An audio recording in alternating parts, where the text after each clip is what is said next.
আজকে একটা নতুন ভিডিও নিয়ে এসেছি জাবা পাখি নিয়ে, জাবা পাখি সফট ফুড নিয়ে সম্ভবত। তো ভিডিও প্রথমে আমি বলতে চাই জাবা পাখির সফট ফুড। তো জাবা পাখির সফট ফুড কেমন করে আপনারা দেবেন? আপনারা জাবা পাখির সফট ফুড সপ্তাহে একদিন বা দুদিন দিতে পারেন। তার মধ্যে গাজর, বিট, শাক, সবজি এসবও দিতে পারেন। তার মধ্যে প্রধান কাজ করে যদি আপনারা এগ ফুড দেন। এগ ফুড দিলে জাবা পাখির মানে ভিটামিনটা বেশি পায়, তো ব্রিডিংটাও ভালো করে, তো ডিমও ভালো পারে, অনেক ডিম পারে। তো সম্ভবত 6টা থেকে 8টা, ম্যাক্সিমাম 8টা ডিম পেড়ে থাকে জাবা পাখি।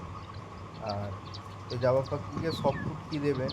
তো বয়েল এগ বা বয়েল ডিম আপনারা বয়েল করবেন, করে তার সঙ্গে আমি দিয়েছি এখানে বয়েল ভাত আছে।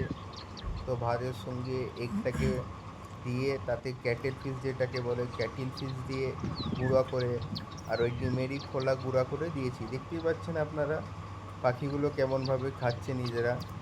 তো এরকম একটা বড় জায়গায় আপনারা জলও দেবেন। তো ধন্যবাদ আপনারা ভিডিওটা দেখার জন্য।